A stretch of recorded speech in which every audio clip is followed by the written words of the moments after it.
My neighbor called the police and CPS claiming I kidnapped my white daughter because I'm black. I got her arrested instead. Me and my daughter Lily moved into our new neighborhood in April after my wife passed away from cancer. It was just me and my 7-year-old trying to start fresh in a place where everything didn't remind us of her mom. The house was perfect.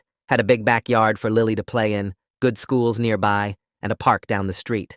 All the neighbors seemed friendly enough when we moved in, waving from their driveways and welcoming us to the street. Everyone except Nancy from 2 houses down. The first time she saw me and Lily together, she literally stopped walking her dog and stared. Lily ran up to pet the dog, and Nancy yanked it away, asking Lily where her parents were. I walked over and said I was her dad, and Nancy looked at me, looked at Lily, who inherited her mom's blonde hair and blue eyes, then looked back at me and said, "Sure you are."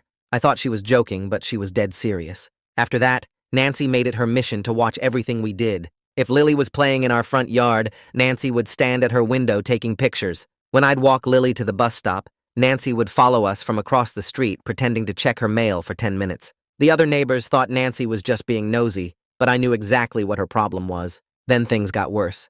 Lily had a play date with her friend Zoe, and Nancy called Zoe's mom asking if she knew the real story about the black man claiming to be Lily's father. Zoe's mom told me about it and said Nancy warned her I was probably dangerous. I confronted Nancy and told her to stop spreading lies. She said she was just looking out for that poor little girl who was obviously in danger. I showed her pictures of me and my wife at the hospital when Lily was born. Nancy said anyone could fake photos these days. 2 weeks later, I was at home working when 3 police cars pulled up. They said they got a call about a kidnapped child being held at my address. Nancy had called saying she witnessed a black man force a crying white child into the house. Lily was at school. I showed the cops my ID, Lily's birth certificate I kept in my desk, family photos all over the house. They apologized and said they had to follow up on all calls. This happened 4 more times over the next month. Nancy would call whenever she saw me with Lily. The cops got tired of it real quick and told Nancy she needed to stop making false reports, but she kept doing it anyway. The breaking point was when Nancy called CPS, saying I was trafficking my daughter. A social worker showed up at Lily's school and pulled her out of class to interview her. Lily came home crying, asking why someone wanted to take her away from me. That's when I decided Nancy needed to learn her lesson. I found out Nancy worked as a realtor and had just listed the biggest house in her career, some mansion worth $2 million. She was hosting an open house that Sunday for all the rich potential buyers. I made some calls to people from our old neighborhood and invited them to check out Nancy's open house. My former neighbors included my brother-in-law Terrell and his white wife Amy with their mixed kids, my friend Kenji and his black wife Rochelle with their adopted white daughter, and our old neighbor Luis with his very pale twin boys. We all showed up at different times during the open house. Each family made Nancy visibly uncomfortable. She kept asking how we heard about the listing and if we were really interested in buying. Then she'd make comments about how the neighborhood might not be a good fit for our families. Kenji recorded her telling him the area wasn't very diverse and his daughter might feel isolated. She told Luis his boys would probably prefer a more urban school district. She told Terrell that some neighbors might have issues with mixed families. But the best part was when Mr. Ben Hutchinson showed up. He was the owner of the mansion and had come to see how the open house was going. He was also black. Nancy didn't know this because they'd only talked on the phone, and his wife Janet, who's white, had handled all the in-person meetings. When Mr. Ben Hutchinson introduced himself, Nancy went pale. Requested Reds is on Spotify now. Check out link in the description or comments. He stepped forward from the crowd of potential buyers, his hand extended toward Nancy. She took it automatically, her professional smile frozen on her face, while her eyes showed pure panic. Mr. Hutchinson gestured toward the grand staircase, away from the remaining visitors, who were pretending to admire the crown molding, but clearly listening to every word. Nancy followed him, her heels clicking on the marble floor, and I stayed near the entrance where I could see everything unfold. Mr. Hutchinson's voice carried just enough for me to catch phrases about neighborhood fit and diversity concerns. Nancy's face shifted from pale to bright red as she realized he'd heard her comments to my friends. She started talking fast, her hands moving in quick gestures, words tumbling out about misunderstandings and context, and how things sounded worse than she meant them. A couple in designer suits exchanged glances and headed for the door without a word. Another family gathered their kids and made excuses about needing to see other properties. Within 5 minutes, the open house had cleared out, except for Nancy, Mr. Hutchinson, and me standing by the entrance. My phone buzzed in my pocket. Kenji's text showed a video file with a message that just said, "Got it all." I opened the clip and watched Nancy telling him his daughter might feel isolated in a neighborhood that wasn't very diverse. The audio was crystal clear, her voice unmistakable. This wasn't just gossip or hearsay anymore. This was solid evidence of Nancy violating fair housing laws, recorded in her own words while representing a property for sale. Mr. Ed Hutchinson walked back toward me while Nancy stood frozen by the staircase. He asked for my contact information, pulling out his phone to save my number. His voice was calm, but I could see the anger in his jaw, the way he kept his words carefully controlled. He told Nancy they needed to have a serious conversation about her conduct and his listing agreement, then walked out the front door without waiting for her response. I followed him out, feeling Nancy's eyes burning into my back. The drive home took 20 minutes but felt like 5. My hands gripped the steering wheel tight, satisfaction mixing with nervousness about what came next. Nancy would figure out I'd orchestrated the whole thing. She'd know I'd invited those specific families to expose her racism.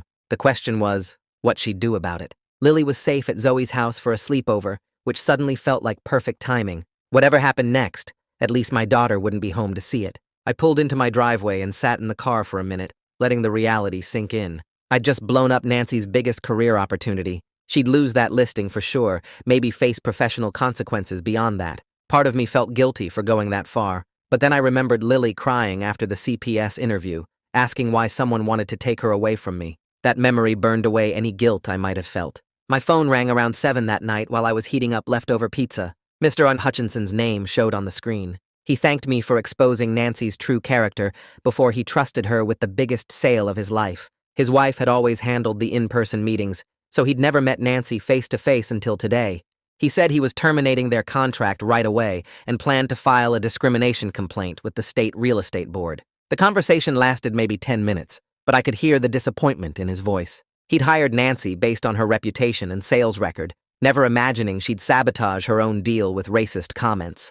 After we hung up, I finished my pizza and tried to watch TV, but my mind kept racing through possible scenarios. Nancy would be furious. She'd lost a huge commission and probably her professional reputation. I'd accomplished what I set out to do, but now I had to live 2 houses down from someone whose life I'd just destroyed. The next morning, I was making pancakes when movement outside the kitchen window caught my eye. Nancy was marching up my driveway, her phone clutched in one hand, her face twisted with rage. I turned off the stove and stepped onto the porch before she could ring the doorbell. No way was I letting her wake up the whole neighborhood or create a scene that Lily might hear about later. Nancy stopped at the bottom of my porch steps, breathing hard like she'd run the whole way. She accused me of sabotaging her career, her voice shaking with anger. She said she'd talked to her lawyer and planned to sue me for intentional interference with her business relationships. The words came out fast and sharp, each one meant to cut. I stayed calm, leaning against the porch railing with my arms crossed. I pointed out that I'd simply invited some friends to a public open house. What happened after that was entirely due to her own words and actions. I didn't force her to make those comments about diverse neighborhoods or urban school districts. She chose to say those things, and now she was facing the consequences of her own choices. Nancy's expression shifted, the anger cracking into something that looked almost like desperation. Tears started running down her face, and her voice got quieter, shakier. She said I'd ruined her life over a few misunderstandings, that she was only trying to protect the neighborhood and look out for everyone's safety. The words made my jaw clench. I stepped forward to the edge of the porch and told her that calling the police on my daughter 4 times wasn't protecting anyone. Calling CPS and having Lily pulled out of class wasn't keeping anyone safe. That was racism, pure and simple, and now she was finally facing consequences for terrorizing a 7-year-old girl. Nancy opened her mouth to argue, but nothing came out. She turned and walked back down the driveway, her shoulders shaking. Over the next few days, word spread through the neighborhood about what happened at the open house. The woman across the street stopped by with cookies and said she was glad someone finally stood up to Nancy's nosiness. 2 other neighbors came by separately to tell me they'd witnessed Nancy's behavior toward me and Lily for months, and felt bad they hadn't said anything sooner. But not everyone was supportive. The couple 3 houses down gave me cold looks when I waved from my yard. Another neighbor I'd chatted with at the bus stop suddenly found reasons to avoid eye contact. The neighborhood was splitting into camps, and I could feel the tension every time I stepped outside. Lily came home from the school on Wednesday with red eyes and a crumpled permission slip in her backpack. She dropped her bag by the door and told me one of her classmates said their mom told them to stay away from our family because we caused trouble. My daughter asked if we were bad people, if we'd done something wrong. I pulled her onto the couch and tried to explain that sometimes standing up for yourself makes other people uncomfortable, but that didn't mean we were wrong. The words felt hollow even as I said them. Nancy's professional crisis was creating social fallout that was hitting my daughter directly, and I hadn't planned for that. That night after Lily went to bed, Terrell called to warn me about Nancy's latest move. She'd been posting in neighborhood Facebook groups about being targeted and harassed by new residents. She wasn't naming me directly, but the implications were obvious to anyone paying attention. Some people who didn't know the full story were commenting with sympathy, talking about how hard it must be to feel unsafe in your own neighborhood. Terrell said a few people were asking questions, wanting to know both sides, but plenty of others were just accepting Nancy's victim narrative without question. I decided to ignore the Facebook posts and focus on what mattered. But then, Mr. Hutchinson called 3 days later, asking if I'd be willing to provide a written statement for the State Real Estate Licensing Board. He said Nancy's behavior violated fair housing laws, and he wanted to make sure there was a formal record of everything she'd done. I agreed without hesitation, and spent the next evening at my kitchen table writing down every single incident I could remember. The first time Nancy stopped her dog from letting Lily pet it and asked where her parents were.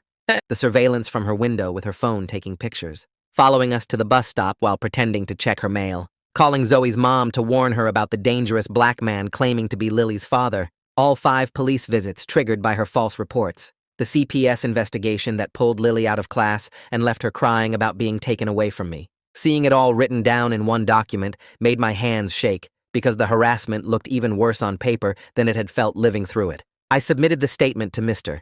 Hutchinson's attorney that Friday morning and tried to move forward with our lives. That weekend, Lily was quieter than usual, playing with her toys in the living room, but not really engaged with them. I asked if she wanted to go to the park, and she just shrugged, which wasn't like her at all. Finally, she looked up at me with those blue eyes that reminded me so much of her mom and asked if we were going to have to move again because people didn't like us here. The question hit me harder than Nancy's confrontation on my porch had. I sat down on the couch next to her and pulled her close, trying to figure out how to explain racism to a 7-year-old who just wanted to play with her friends and feel safe in her own neighborhood. I told her that some people have wrong ideas about other people based on how they look, and that's what happened with Nancy. I explained that standing up for yourself when someone treats you badly is important, but sometimes doing the right thing makes life harder before it gets better. Lily asked if Nancy hated us because of her skin color and mine being different, and I had to say yes while my heart broke a little. She asked if other people thought the same thing Nancy did, and I couldn't lie to her about that either.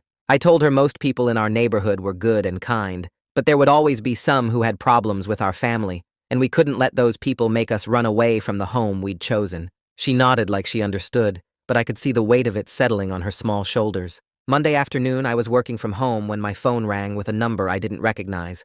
The woman on the other end identified herself as someone from Nancy's real estate firm and said they were calling to inform me that Nancy had been placed on administrative leave pending an investigation into discrimination allegations. She asked if I'd be willing to provide any additional information or documentation, and I told her everything had been submitted to the state licensing board. After I hung up, I felt this rush of satisfaction that Nancy was finally facing real consequences at work, but it mixed with something uncomfortable when I looked out my front window and saw her house just 2 doors down. I'd essentially declared war on someone who lived on the same street where my daughter played and rode her bike. That evening, Zoe's mom called and started apologizing before I could even say hello. She said another parent had told her I'd orchestrated some kind of elaborate setup to destroy Nancy's career, and she wanted to hear my side of the story directly. I explained the full timeline of Nancy's harassment starting from the first day we moved in, the police visits, the CPS investigation, everything Nancy had put Lily through.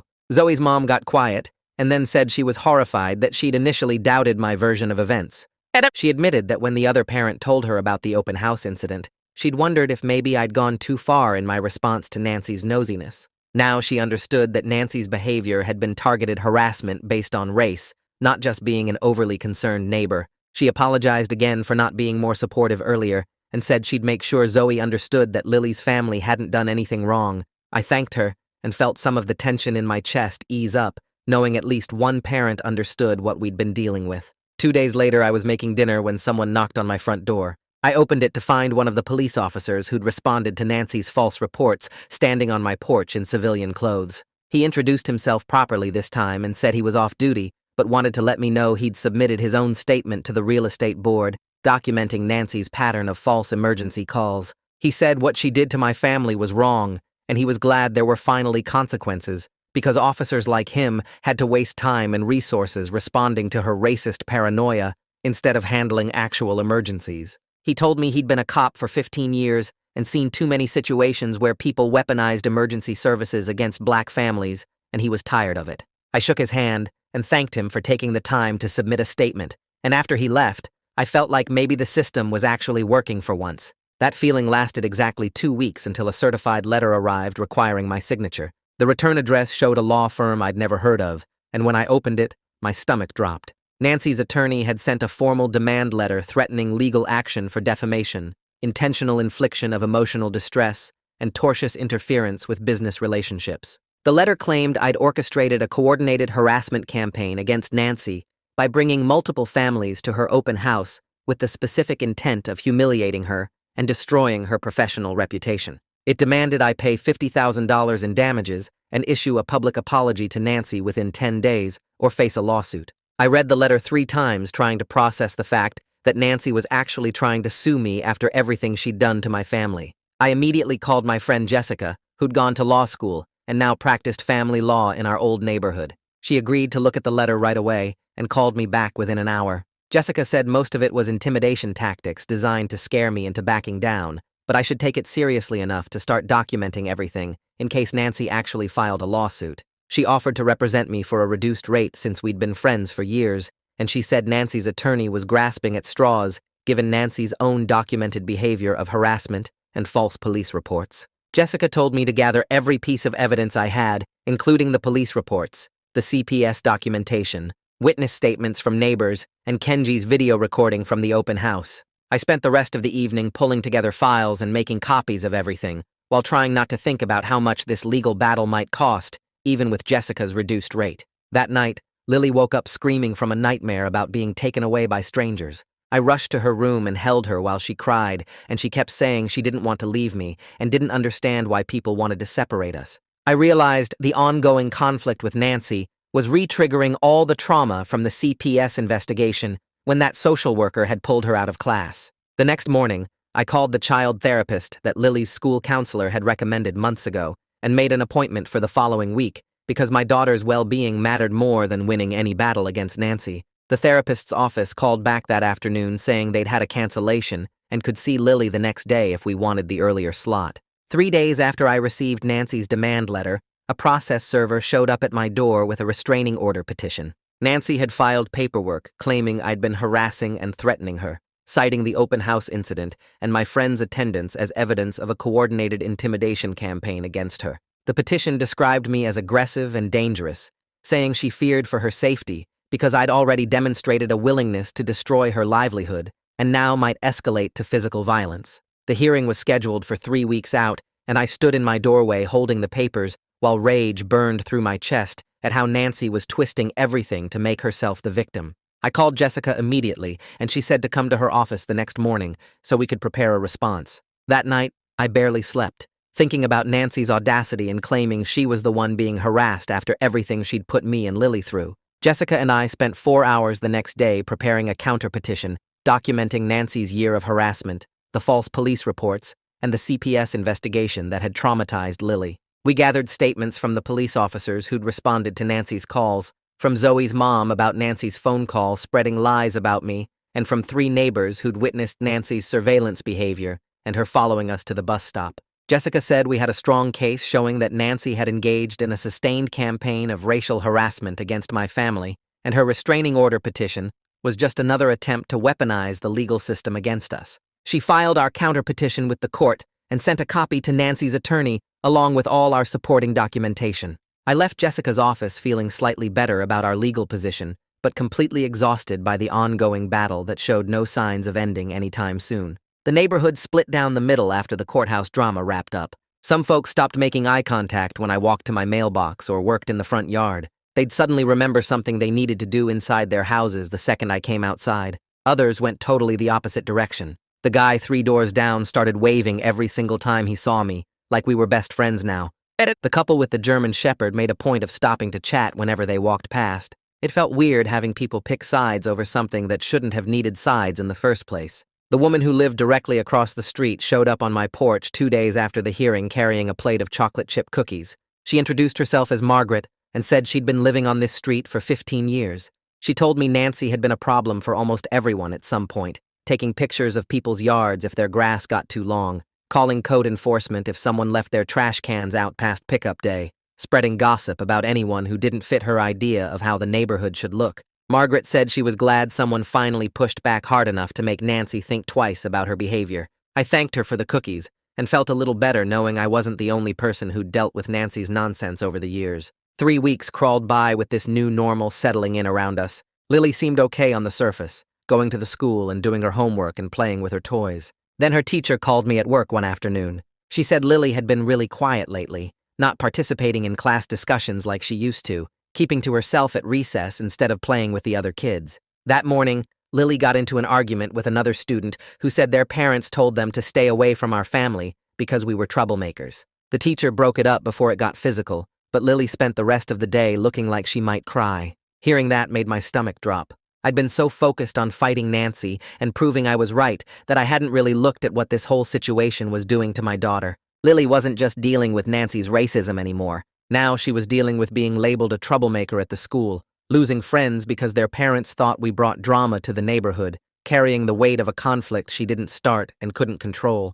I realized my fight for justice was costing Lily the exact things we moved here to find: safety, belonging, a fresh start away from all the pain of losing her mom. Instead, I dragged her into a different kind of pain, one I created by choosing revenge over peace. The restraining order hearing happened on a Tuesday morning at the county courthouse. I sat at a table with my lawyer while Nancy sat across the aisle with hers. The courtroom was smaller than I expected, just the judge's bench and a few rows of seats and fluorescent lights that made everything look washed out and depressing. Nancy took the stand first, and her attorney walked her through her version of events. She talked about feeling unsafe in her own neighborhood because I organized a group of people to humiliate her publicly at her workplace. She described the open house incident like it was a coordinated attack designed to destroy her career and reputation. Her voice shook when she talked about seeing all those families show up one after another, how she felt targeted and harassed, how she couldn't sleep at night knowing I lived just 2 houses away and might escalate things further.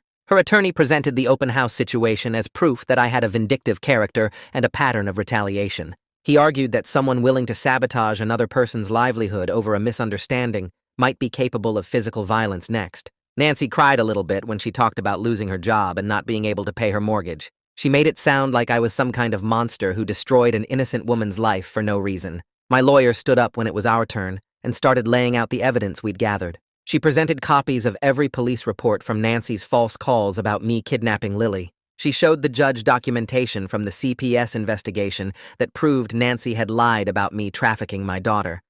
She had written statements from 3 different neighbors who witnessed Nancy following us to the bus stop and standing at her window taking pictures of Lily playing in our yard. She had the statement from Zoe's mom about Nancy calling to spread lies about me being dangerous. Then she played the video Kenji recorded at the open house. The judge leaned forward to watch Nancy telling Kenji that the neighborhood wasn't diverse and his daughter might feel isolated, telling Luis his boys would prefer a more urban school district, telling Terrell that some neighbors might have issues with mixed families. The video showed Nancy saying all those things unprompted, not responding to questions or pressure from anyone. My lawyer pointed out that Nancy's discriminatory comments at the open house weren't caused by my presence or any harassment campaign. They were Nancy revealing her true character to potential homebuyers who happened to be families of color. The judge's expression shifted from neutral to skeptical as the evidence piled up. He started looking at Nancy differently, like he was seeing through her victim story to the reality underneath. The judge took about 5 minutes to make his decision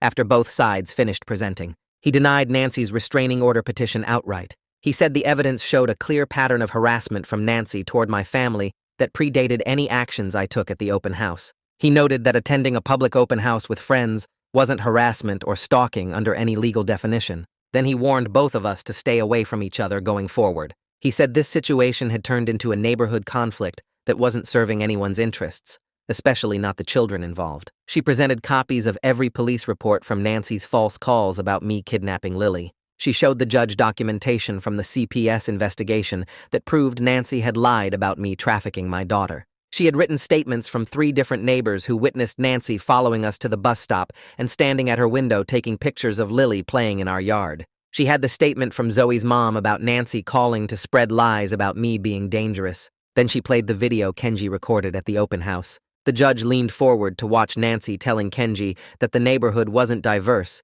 and his daughter might feel isolated, telling Luis his boys would prefer a more urban school district, telling Terrell that some neighbors might have issues with mixed families. The video showed Nancy saying all those things unprompted, not responding to questions or pressure from anyone. My lawyer pointed out that Nancy's discriminatory comments at the open house weren't caused by my presence or any harassment campaign. They were Nancy revealing her true character to potential homebuyers who happened to be families of color. The judge's expression shifted from neutral to skeptical as the evidence piled up. He started looking at Nancy differently, like he was seeing through her victim story to the reality underneath. The judge took about 5 minutes to make his decision, after both sides finished presenting. He denied Nancy's restraining order petition outright. He said the evidence showed a clear pattern of harassment from Nancy toward my family that predated any actions I took at the open house. He noted that attending a public open house with friends wasn't harassment or stalking under any legal definition. Then he warned both of us to stay away from each other going forward.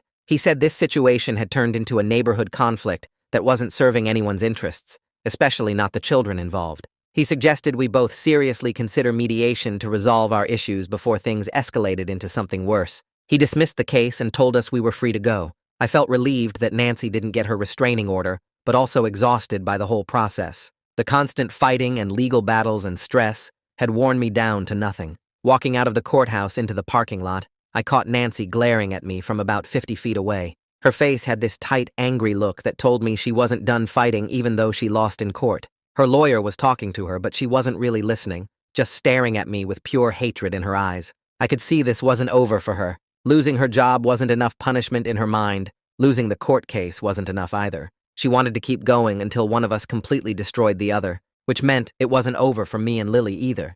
We were stuck in this cycle of retaliation and revenge that kept feeding itself, getting bigger and messier with no end in sight. I walked to my car feeling like I won the battle but was losing the war. The victory felt hollow and temporary, like putting a Band-Aid on a wound that needed stitches. That evening I got home around 6 and found Lily sitting on her bed crying. I could hear her from the hallway before I even opened her bedroom door. She had her face buried in her pillow trying to muffle the sound. I sat down next to her and rubbed her back until she looked up at me with red, puffy eyes. She said she heard me on the phone with my lawyer earlier talking about the case and the restraining order hearing. She asked why the lady hated us so much and why we couldn't just move somewhere else where people were nice. She said she missed her old neighborhood where nobody cared what color anyone was and kids just played together without their parents making it weird. She asked if it was her fault that Nancy didn't like us because of how she looked. That question broke my heart into a million pieces. My 7-year-old daughter was blaming herself for a grown woman's racism. I pulled her into a hug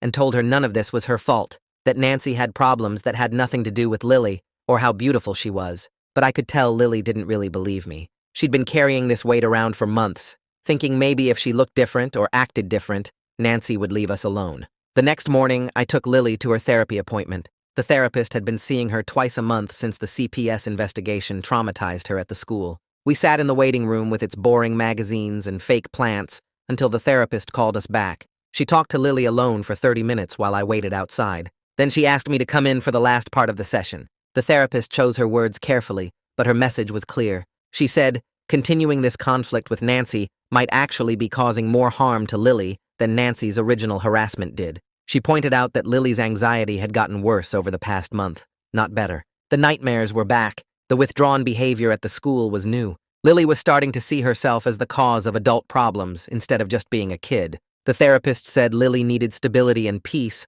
more than she needed to see her father win a battle against a racist neighbor. She suggested that sometimes protecting your child means choosing to disengage from fights you have every right to win. I sat there feeling defensive and ashamed at the same time. Defensive because I was standing up for my family against real discrimination. Ashamed because maybe I'd let my need for justice override my daughter's need for normalcy. That night, I couldn't sleep. I lay in bed staring at the ceiling and thinking about whether my need for Nancy to face consequences was worth what it was costing Lily emotionally. The question kept spinning through my head in circles. I didn't want to teach my daughter that backing down from racism was the answer. I didn't want her to grow up thinking we should just accept discrimination and harassment to keep the peace. But I also didn't want to sacrifice her childhood to prove a point to a neighbor who would probably never change anyway. I thought about my wife and what she would want me to do. She always said, pick your battles carefully and make sure the fight is worth what it costs your family. I wasn't sure anymore if this fight was worth the price Lily was paying. She'd already lost her mom.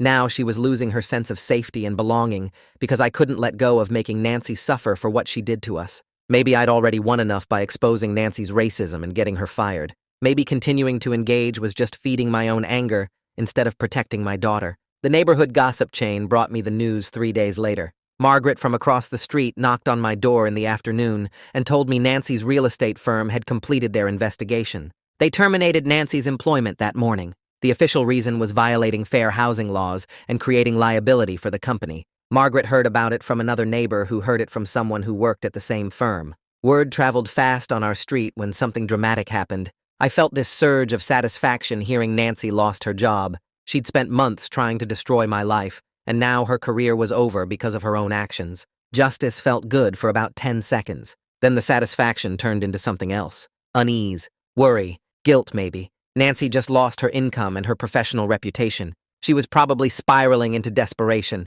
Desperate people do unpredictable things. I wondered if getting her fired would finally end this, or if it would just make her more dangerous. 2 days after I heard Nancy lost her job, I walked out to my car in the morning to drive Lily to the school and saw the damage right away. Someone had keyed the entire driver's side, deep scratches running from the front door all the way to the back bumper. But that wasn't the worst part. They'd scratched a racist slur into the hood, the letters big enough to read from the street. I stood there staring at it while my stomach turned over. Lily came running out with her backpack and stopped when she saw my face. She asked what was wrong, and I told her to go back inside. She looked at the car and saw the word before I could block her view. Her face went pale, and she asked me what it meant. I took her hand and walked her back to the house, telling her it was just a bad word that mean people use. I called the police and filed a report while Lily ate breakfast inside. The officer who came out took photos and wrote everything down, but told me straight up that without witnesses or cameras, they probably wouldn't find who did it. He asked if I had any idea who might have done this. I told him about Nancy losing her job 2 days ago. He wrote that down too, but said timing wasn't proof. After he left, I called my insurance company and arranged to get the car fixed. Then I sat in the kitchen drinking coffee and trying to figure out what to tell Lily's school about why she'd be late. The whole time I kept thinking about Nancy and whether she'd actually done this, or if it was just convenient timing. Part of me wanted it to be her, because then at least I'd know who I was dealing with. But another part of me hoped it wasn't, because if Nancy had escalated to property damage and racist vandalism, things were about to get a lot worse before they got better. I spent the rest of that day making arrangements to get my car fixed and trying not to think about what it meant that my daughter had seen that word scratched into our car in our own driveway. The insurance company said they'd cover it, but I'd have to pay the $500 deductible. $500 because Nancy couldn't handle being held accountable for her racism. I dropped Lily off at the school late, and she asked me 3 times if we were safe at home. Each time she asked, something twisted tighter in my chest. This was exactly what I'd been trying to avoid when we moved here after my wife died. I wanted Lily to feel safe and normal and like a regular kid. Instead, she was asking her dad if they were safe in their own house, because some neighbor had terrorized us for months, and now someone had vandalized our car with a racial slur. I picked Lily up from the school that afternoon, and she was quiet the whole drive home. When we got to the house, she didn't want to play outside. She sat on the couch with her tablet and kept looking out the front window like she was watching for something. I made dinner, and she barely ate. That night, when I tucked her into bed, she asked if the person who scratched our car was going to come back. I told her no, that it was probably just one time, but I didn't know if I believed that myself. After she fell asleep, I sat in the living room with all the lights off and watched the street through the window. Every car that drove by made me tense up. Every shadow moving in a neighbor's yard made me wonder if Nancy was out there planning her next move. The next morning, Lily came into my room before my alarm went off and asked if we could stay at Amy and Terrell's house for a while. She said she didn't feel safe at home anymore. I sat up in bed and looked at my 7-year-old daughter standing there in her pajamas with her stuffed rabbit tucked under her arm, and something broke inside me. We'd moved to this neighborhood for a fresh start after losing her mom. We'd picked this house specifically because it felt safe and welcoming. Now my daughter was asking to leave because she didn't feel safe here anymore. I pulled her onto the bed and hugged her and told her we'd figure something out. She asked if we could go today, and I said I'd call Amy after breakfast. We ate cereal in silence,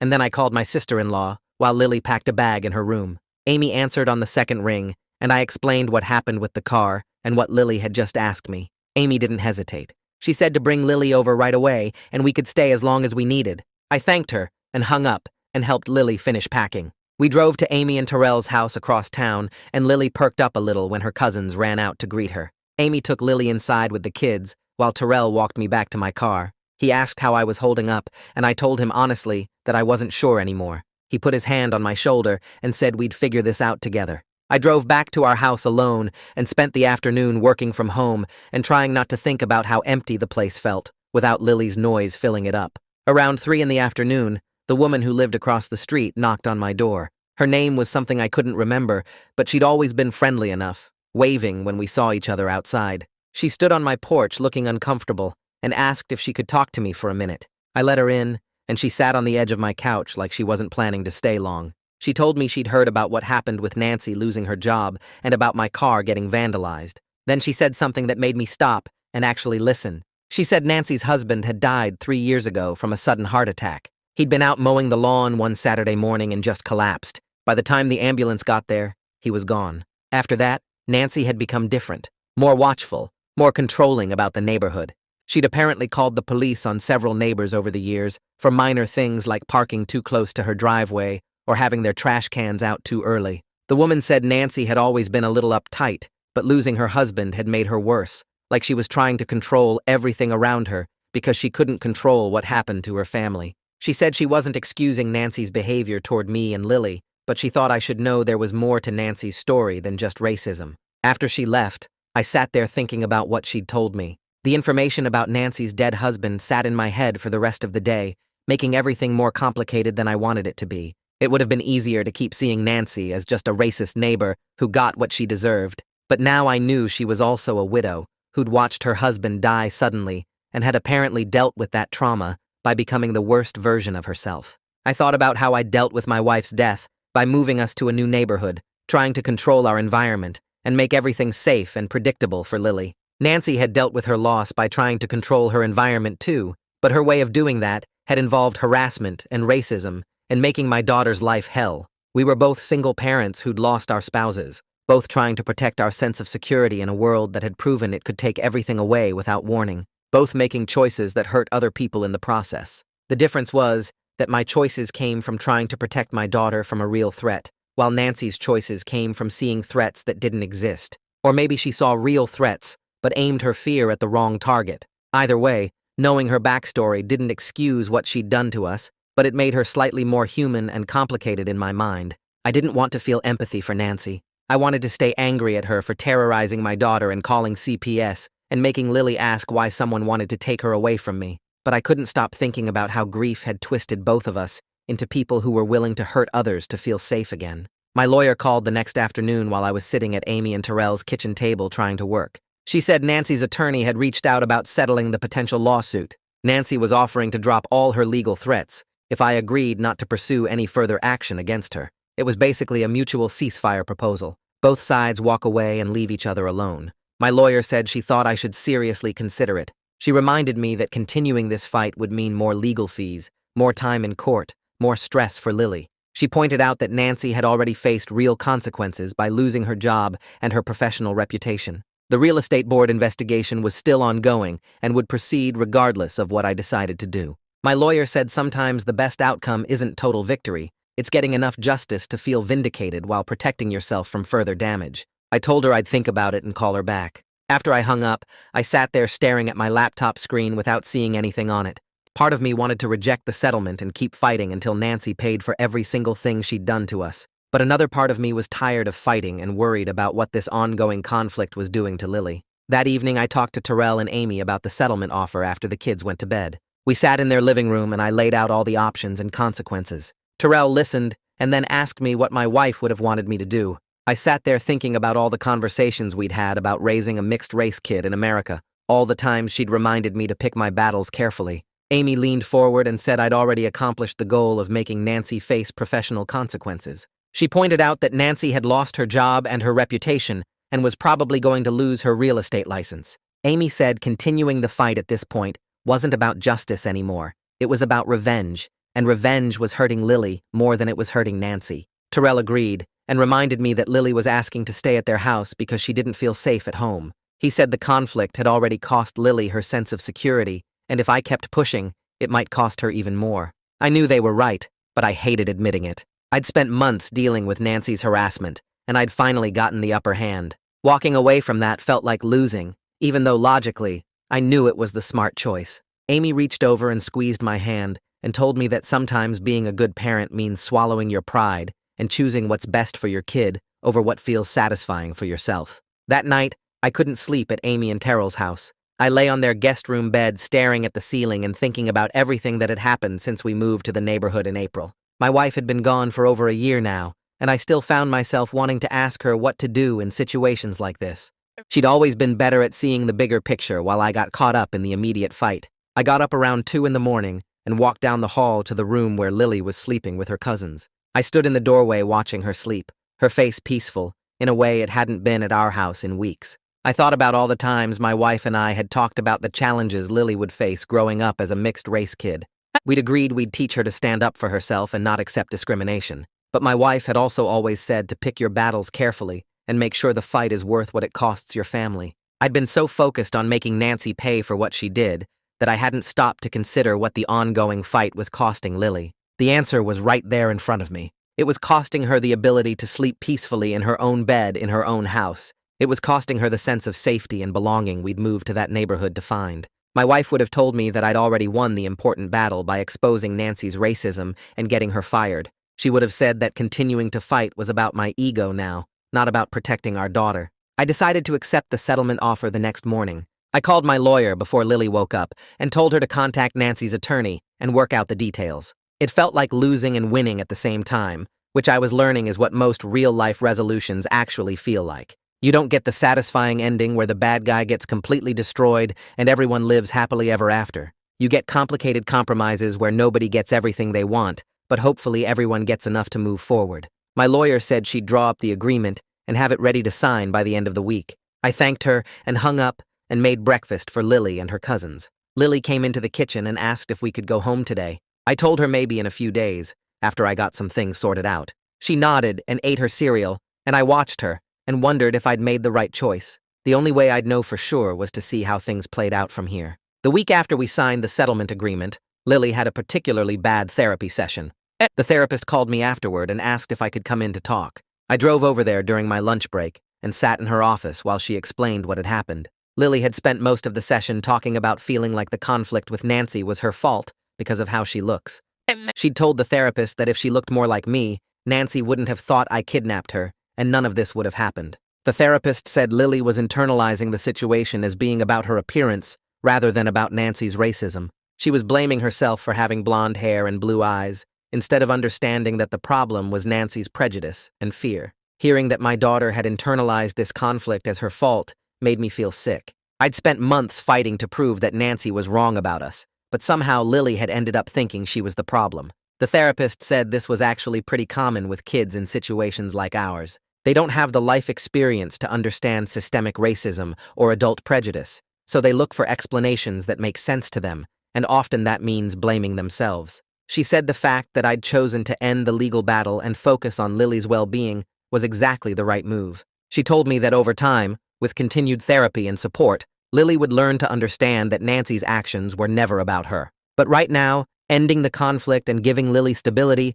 was the most important thing I could do. I drove to the grocery store 3 days after signing the settlement papers, needing milk and bread for Lily's lunches. The place was mostly empty on a Tuesday morning, which meant I could get in and out fast without running into anyone from the neighborhood. I grabbed a cart and headed toward the dairy section, mentally running through what else we needed at home. I turned down the cereal aisle and there she was. Nancy stood about 15 feet away, holding a box of granola and staring at the nutrition label like it contained the secrets of the universe. My whole body went stiff and I stopped moving, one hand still on the cart handle. She looked up at the same moment and our eyes met. For about 3 seconds we both just stood there frozen. Two people who'd spent months making each other's lives terrible, now trapped in the same aisle of a suburban grocery store. Nancy's face went through several expressions real fast, starting with surprise and ending somewhere around uncomfortable recognition. I nodded once, just a quick dip of my chin, not friendly, but not hostile either. She nodded back the same way,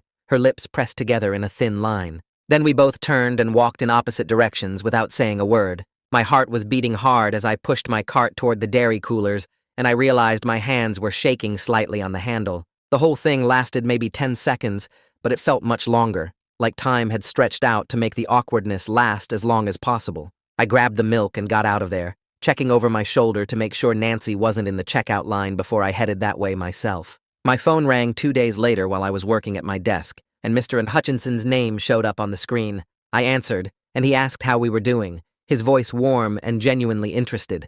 I told him things were settling down now that the legal stuff was over. He said he was glad to hear it, and then mentioned he'd successfully sold his mansion the previous week through a different realtor who treated everyone with respect, regardless of what they looked like. The sale went through without any issues, and the new owners were moving in next month. I congratulated him, and he thanked me again for exposing what kind of person Nancy really was. He said, if I hadn't organized that open house, he would have trusted her with the biggest financial transaction of his life and never known she was discriminating against potential buyers. Then he told me something I hadn't expected.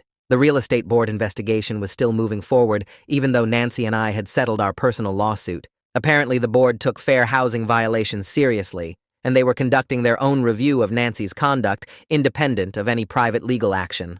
Mr. Hutchinson said he'd given them a full statement about what happened at the open house, and they'd interviewed several of the families who attended. He wanted me to know that Nancy facing professional consequences wasn't just about our personal conflict anymore. It was about protecting other families from experiencing what we went through. I thanked him for the update, and we talked for a few more minutes before hanging up. After the call ended, I sat at my desk thinking about how the situation had grown beyond just me and Nancy into something bigger about accountability and protecting people from discrimination. Lily's teacher called me the following week and asked if I had a few minutes to talk about how Lily was doing in class. My stomach dropped because every phone call from the school for the past few months had been bad news. But the teacher's voice sounded positive, not concerned, so I took a breath and said sure. She told me Lily had been participating more in class discussions over the past 2 weeks, raising her hand to answer questions and volunteering to read aloud during story time. Her homework was coming in complete and on time, and she'd been playing with her friends at recess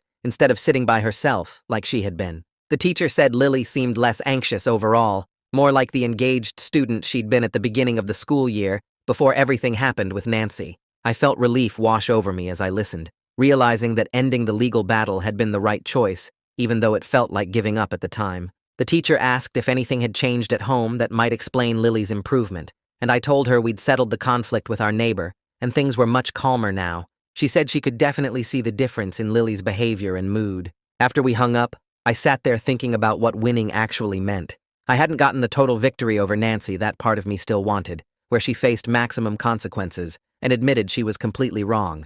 But I was winning at being Lily's dad by choosing her stability over my need for vindication. She was sleeping through the night again, engaging at the school, playing with friends. Those things mattered more than any lawsuit or public humiliation of Nancy ever could. My daughter was okay, and that meant I'd won the important battle, even if it didn't feel satisfying in the way I'd imagined. Over the next week, 3 different neighbors stopped by my house at separate times. The first was the guy who lived 4 houses down, the one who always waved but never really talked much. He showed up on a Wednesday evening and apologized for not being more supportive when Nancy was harassing us. He said he'd seen some of what was happening, but didn't want to get involved in neighborhood drama, and now he realized that staying neutral when someone is being harassed is actually taking the harasser's side. 2 days later, the woman from across the street came by with the same message. She'd witnessed Nancy following us to the bus stop and taking pictures, but told herself it wasn't her business. Now she understood that silence in the face of racism makes you part of the problem. The third neighbor was someone I barely knew from the end of the street. She apologized for initially believing Nancy's version of events when she posted in the neighborhood Facebook group. She said she should have talked to me directly instead of assuming Nancy was telling the truth just because she'd lived here longer. All 3 conversations followed the same basic pattern, people explaining they'd been uncomfortable with the conflict and chose not to get involved, then realizing later that their neutrality had actually helped Nancy continue her harassment. I appreciated the apologies, even though part of me was frustrated it took so long for people to speak up. But I also understood that most people avoid conflict when they can, and it takes something big to make them realize that avoiding conflict sometimes means allowing harm to continue. 6 weeks after Nancy lost her job at the real estate firm, a for sale sign appeared in her front yard. I was walking Lily to the bus stop when I noticed it, and my first reaction was relief that she'd be leaving the neighborhood. My second reaction was guilt about whether I'd pushed too hard and destroyed her life over what started as her racist assumptions about my family. I spent the whole day going back and forth between feeling like she deserved what happened and wondering if the punishment fit the crime. That evening I called my lawyer and told her about seeing the for sale sign. She reminded me that Nancy had made her own choices every step of the way. Nobody forced her to call the police 4 times or contact CPS or make discriminatory comments to potential homebuyers. Those were all decisions Nancy made, and the consequences she was facing were natural results of her actions, not punishment I'd imposed on her. My lawyer said Nancy could have stopped at any point, could have apologized and changed her behavior, but she chose to escalate instead. The fact that her choices led to losing her job and having to sell her house didn't make me responsible for those outcomes. I knew she was right, but it still felt complicated, like I'd won a battle I wasn't entirely comfortable winning. 2 weeks later, a car I didn't recognize pulled into my driveway on a Saturday afternoon. A woman maybe in her 30s got out, and I watched from the window as she walked up to my front door. I opened it before she could knock, and she introduced herself as Nancy's daughter, visiting from out of state to help her mom prepare for the move. She asked if she could talk to me for a few minutes, and I said, okay, stepping out onto the porch and closing the door behind me so Lily wouldn't overhear. Nancy's daughter apologized for her mother's behavior, saying she'd been horrified when she learned what her mom had done to our family. She explained that Nancy had been struggling with anxiety and control issues since her dad died 4 years ago, becoming increasingly focused on monitoring the neighborhood and feeling like she needed to protect it from perceived threats. The daughter said her mom had always had some prejudiced views, but they'd gotten worse after her husband's death, like she was looking for someone to blame for feeling unsafe in the world. She wanted me to know that Nancy was getting professional help now, seeing a therapist who specialized in grief and anxiety, and starting to understand how her fear had turned into racism that hurt innocent people. The daughter stressed that none of this excused what Nancy did, but she hoped it helped me understand that her mom wasn't just a purely evil person, she was someone who dealt with loss in the worst possible way. I listened to all of this and didn't know what to say. Part of me appreciated the apology and the context. Part of me was angry that I was supposed to feel sympathy for Nancy when she'd terrorized my daughter. I thanked the daughter for coming by and told her I hoped her mother got the help she needed, and I meant it, even though my feelings were complicated. Nancy's daughter's visit stayed with me for days afterward, making me uncomfortable in ways I couldn't quite explain. It was easier to hate Nancy when she was just the racist neighbor who called the cops on my family. Learning about her dead husband and her anxiety and her therapy sessions made her human in a way that complicated my anger. I didn't want to feel sympathy for someone who'd caused Lily so much pain, but I also couldn't ignore that Nancy was a person dealing with her own struggles in terrible ways. I found myself thinking about my wife and how we'd both dealt with her cancer diagnosis. I'd tried to be strong and supportive while she was sick, but after she died, I'd gone through a period where I was angry at everything and everyone. I'd never turned that anger into racism, but I understood how grief could twist someone's thinking and make them act in ways they might not have otherwise. That didn't excuse Nancy's behavior, but it made me see her as more than just a villain in our story. She was a widow who'd lost her way and hurt people in the process, and now she was facing consequences while also trying to get help. The whole situation felt messy and complicated instead of clean and simple, like I'd wanted it to be. 3 days after Nancy's daughter visited, she called and asked if Nancy could apologize to Lily directly before they moved. Every instinct I had screamed to protect Lily from any more contact with the woman who'd scared her so badly. I said I needed to think about it and talk to Lily's therapist first. At our next session, I brought up the request, and the therapist asked what I thought.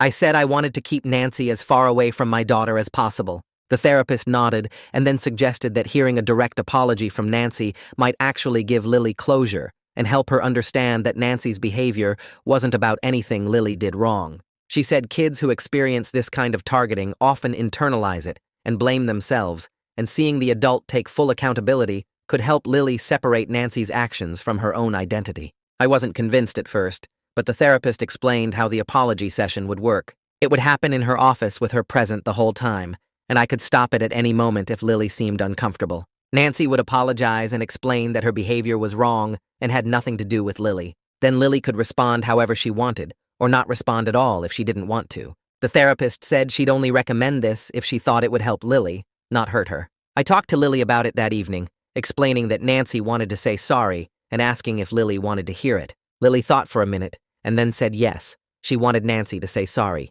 So I called Nancy's daughter back and agreed to a supervised meeting at the therapist's office the following week. The day of the apology session, I drove Lily to the therapist's office with my stomach in knots. Nancy was already there when we arrived, sitting in the waiting room looking smaller and older than I remembered. We all went into the therapist's office and sat down, me next to Lily on the couch, Nancy in a chair across from us, the therapist in her usual spot. Nancy looked at Lily and apologized for scaring her, and for all the times she called the police, and for making Lily feel unsafe in her own home. She told Lily that her behavior was completely wrong and had nothing to do with anything Lily did or how Lily looked. Nancy said she'd been dealing with her own problems and fears, and she'd handled them in terrible ways that hurt innocent people. She told Lily she was getting help now, so she wouldn't treat anyone else the way she'd treated our family. Then Nancy said she understood if Lily couldn't forgive her, but she wanted Lily to know that none of it was Lily's fault. The whole time Nancy was talking, I watched Lily's face for signs of distress, ready to end the session if needed,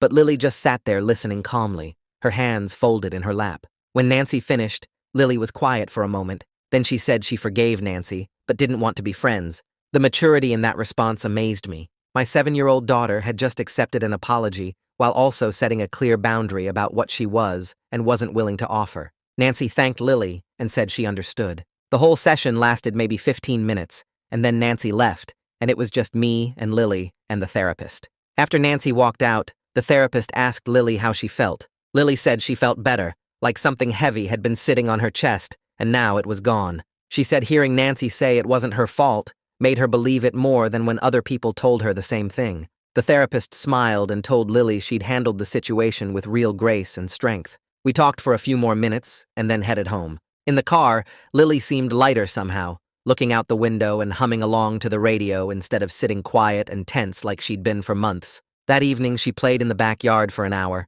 running around and laughing in a way I hadn't seen since before all this started. At bedtime, she hugged me extra tight and said she was glad we didn't have to worry about Nancy anymore. After I tucked her in, the therapist called to check in. She told me that witnessing Nancy take accountability had helped Lily understand that the problem was never about her or our family, it was about Nancy's issues. She said kids need to see adults own their mistakes and apologize sincerely, and that experience had given Lily an important lesson about accountability and forgiveness that would serve her well as she grew up. The for sale sign went up in front of Nancy's house less than a week after the settlement agreement got signed. I saw it from my living room window while making coffee one morning and felt something twist in my chest that wasn't quite satisfaction or relief. Just 2 weeks later, a young couple pulled up in a moving truck on a Saturday afternoon. The woman was black, the guy was white, and they had a baby strapped to the woman's chest in one of those carrier things. I watched them from my porch as they stood on the sidewalk looking up at the house, the guy pointing at something on the roof,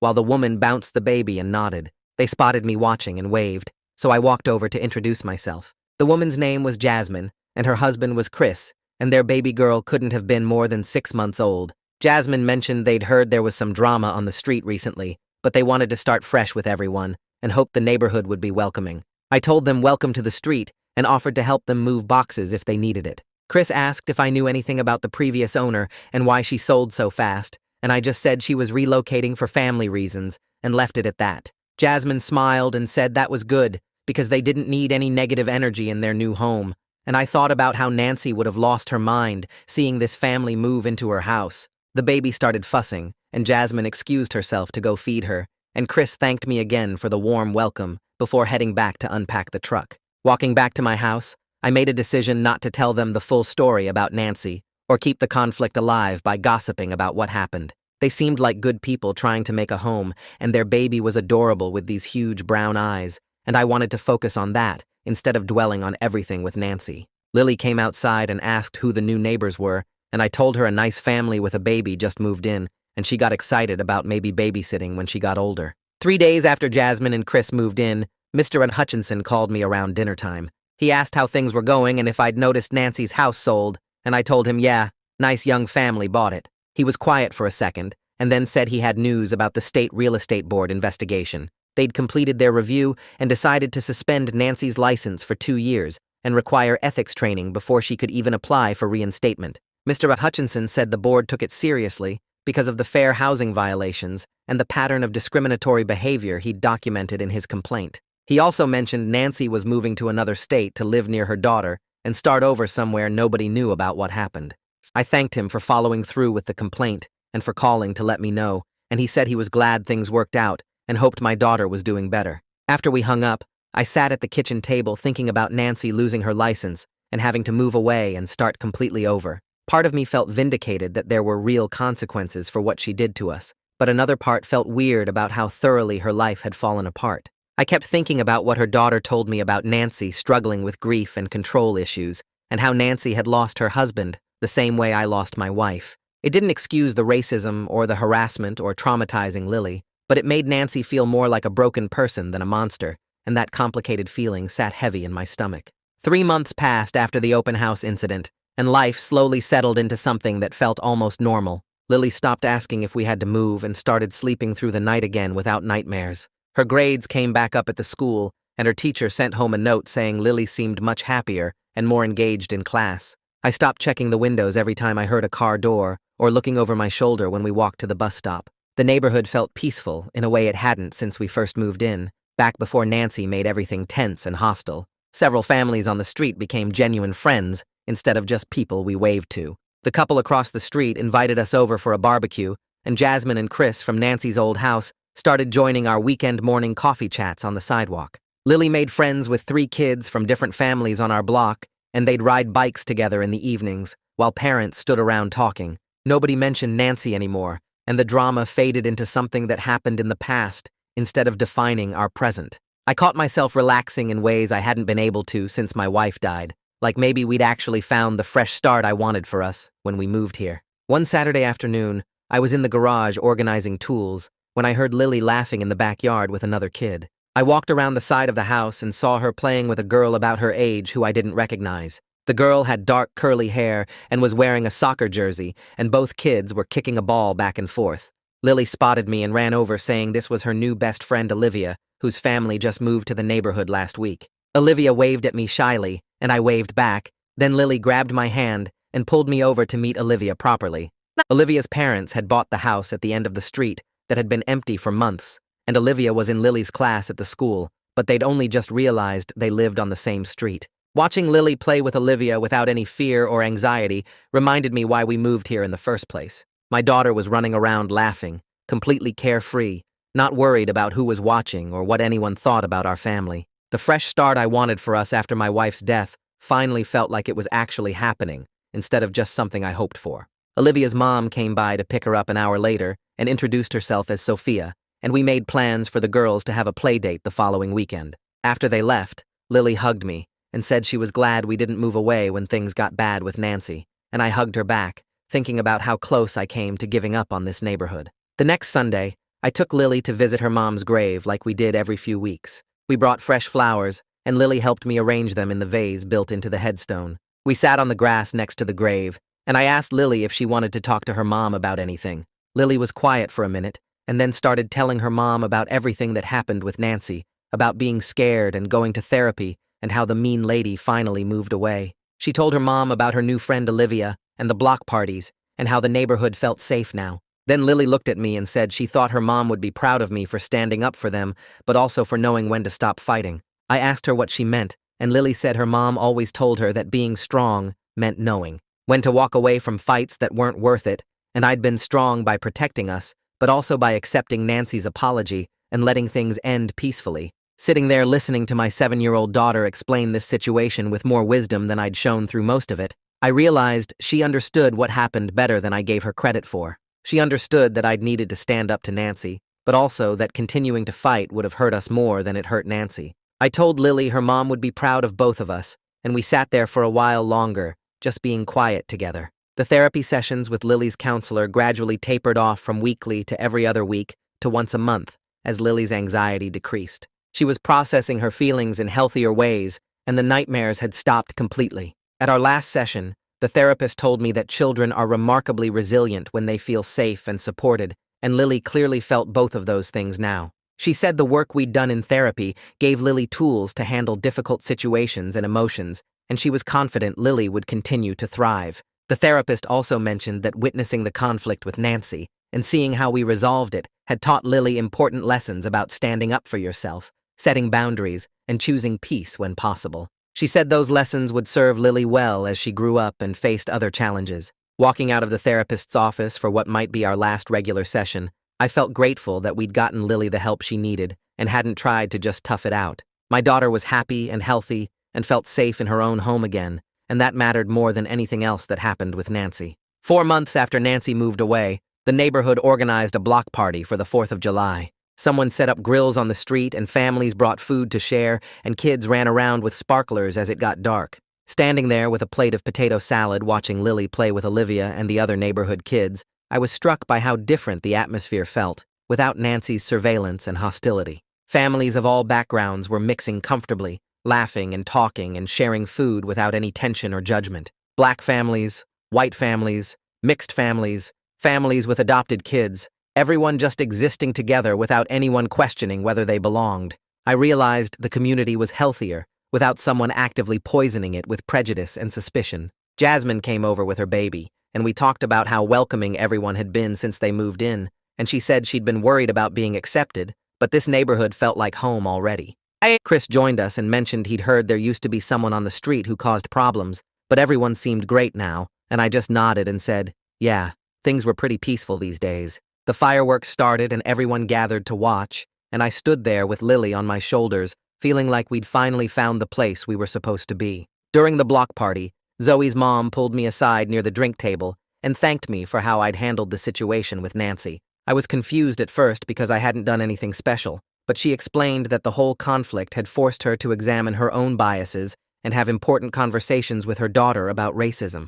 She said when Nancy first called her with those lies about me, she'd had a moment of doubt where she wondered if there was any truth to it. And realizing she doubted me based on nothing but Nancy's racist assumptions made her confront her own internalized prejudices. She'd talked to Zoe about why Nancy's behavior was wrong and why it was important to question your assumptions about people based on how they look. Then she told me several other parents had said the same thing, that watching the conflict unfold and seeing Nancy face consequences had sparked necessary discussions in their homes about racism and discrimination. Her teenage son had asked why Nancy cared so much about me being black, and that led to a whole conversation about systemic racism and unconscious bias. She thanked me for not backing down and for making the neighborhood confront something people usually preferred to ignore. I told her I appreciated that, but honestly, I'd just been trying to protect my daughter, and she said sometimes the most important changes happen when people are just trying to do right by their families. Later that night, after the block party ended and Lily was in bed, I called Terrell and Amy to catch up. We talked about the neighborhood and how things had settled down, and they mentioned they were planning to visit next month. Terrell asked if I still kept in touch with Kenji and Luis and the other families from our old neighborhood, and I realized I'd barely talked to any of them since the open house incident. I'd been so focused on establishing ourselves in the new neighborhood that I'd let those relationships drift. But thinking about it more, I realized I didn't need to maintain those relationships out of fear anymore. When we first moved, I'd clung to connections from our old life because I was worried about whether we'd be accepted here. Now we had a new community that knew us and accepted us without question, and I didn't need a backup plan or an escape route. We'd moved for a fresh start, and we'd actually achieved it, built genuine friendships with people who saw us as neighbors and friends, instead of as the black dad with the white daughter who needed explaining. I told Terrell I'd probably reach out to Kenji and the others eventually, but right now, I was just enjoying being settled, and he laughed and said that was exactly how it should be. A month after the therapy sessions tapered off, I got a call from Lily's teacher asking if I could come in for a quick meeting. My stomach dropped, because the last time a teacher called me in, it was to tell me about the CPS worker pulling Lily out of class. I showed up the next afternoon expecting bad news, but her teacher smiled when I walked into the classroom. She told me Lily's performance had improved dramatically over the past few weeks. Her reading scores jumped 2 grade levels, she was participating more in class discussions, and she seemed genuinely happy during school hours. The teacher said she'd been working with kids for 15 years and could always tell when a child was carrying stress at home, and whatever weight Lily had been carrying was completely gone now. I sat there listening and realized that protecting my daughter's peace had been worth more than any victory over Nancy could have been. The teacher showed me Lily's recent assignments, including a creative writing piece about her favorite place, which was our front yard where she could play without worrying. I thanked the teacher and walked out to my car feeling like I'd finally made the right choice by ending the legal battle when I did. 6 months after everything started with Nancy's first police call, I was sitting on my front porch on a Saturday afternoon watching Lily play in the yard. She was doing cartwheels and singing some song from a movie, completely carefree and unself-conscious. I wasn't checking over my shoulder to see if anyone was watching or taking pictures. I wasn't worried about who might call the cops or what lies might be spreading through the neighborhood. The anxiety that had lived in my chest for months was just gone. Lily ran up to the porch and asked if she could ride her bike to the end of the street and back, and I said yes, without that split second of fear about whether someone would question why a black man was letting a white girl ride a bike. The neighborhood felt like home now, in a way it hadn't even before Nancy started her harassment campaign. I'd learned that sometimes the strongest thing you can do is choose peace over being right, and sitting there watching my daughter play freely was proof that I'd made the right call. The following Tuesday, I got a letter in the mail with unfamiliar handwriting on the envelope. It was from Nancy's daughter, the one who'd visited to apologize before they moved. She wrote that her mom was doing better in therapy and working through the grief and fear that drove her worst behavior.